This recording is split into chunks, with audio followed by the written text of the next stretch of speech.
Good morning this Thursday, the 6th of July. I'm Grady Wolf, a market analyst with Bell Direct. The release of the Federal Reserve's meeting minutes sent Wall Street into sell mode on Wednesday in the shortened trading week in the US as investors digested the meeting minutes, including the outlook for further tightening of monetary policy. Also adding to the negative sentiment on Wall Street was data released on Wednesday morning showing factory orders were weaker than expected in May. Investor sentiment may also waver later in the week when a batch of employment data in the US is released, which will enable insights into the strength and tightness of the US labour market to date.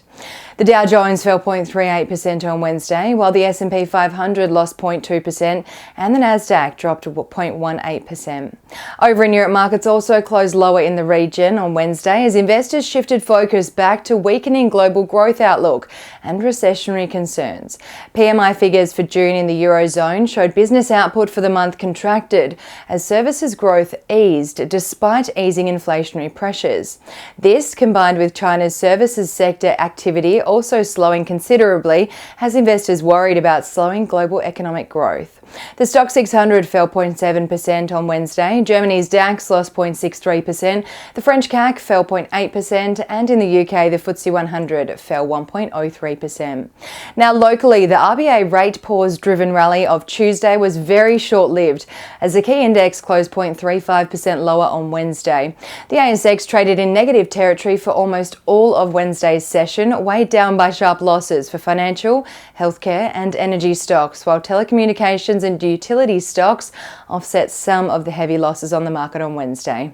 CSL weighed down the healthcare sector, with the biotech giant losing 0.63% on Wednesday, while AMP took the biggest hit on the ASX 200, losing over 6% before entering a trading halt, as the federal court in Victoria ruled in favour of claimants against AMP in a class action known as the buyer of last resort proceedings. The winning stocks on the ASX 200 on Wednesday were Elders adding 4.8%, Bellevue Gold lifting 4.09% and SEEK rising 3.9%. On the losing end, aside from AMP, Netwealth Group fell 3.8% and Telix Pharmaceuticals lost 3.4%.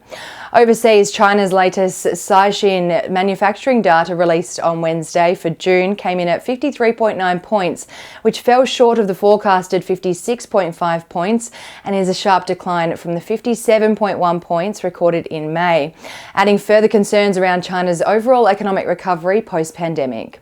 One Aussie dollar is buying 67 US cents, 96.28 Japanese yen, 52.63 British pence and 1 New Zealand dollar and 8 cents.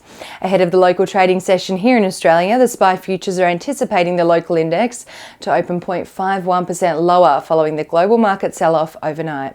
And now let's dive into some trading ideas for your consideration today. Bell Potter has increased the 12-month price target on Nanosonics from $3.90 to $4.15 and maintain a sell rating on the healthcare equipment and services company, following a site visit to the company's US headquarters in Indianapolis, where the US accounts for around 90% of group revenues for Nanosonics. The key learning from the Bell Potter team visit was that Nanosonics' Trophon 2 device remains under-penetrated in many clients in the US, in particular amongst former GE clients.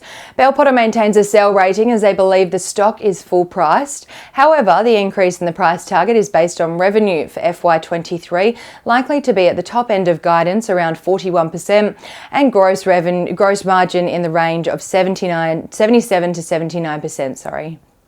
And Trading Central has identified a bullish signal on Beacon Lighting Group, following the formation of a pattern over a period of 30 days, which is roughly the same amount of time the share price may rise from the close of $1.74 to the range of $1.94 to $2, according to standard principles of technical analysis.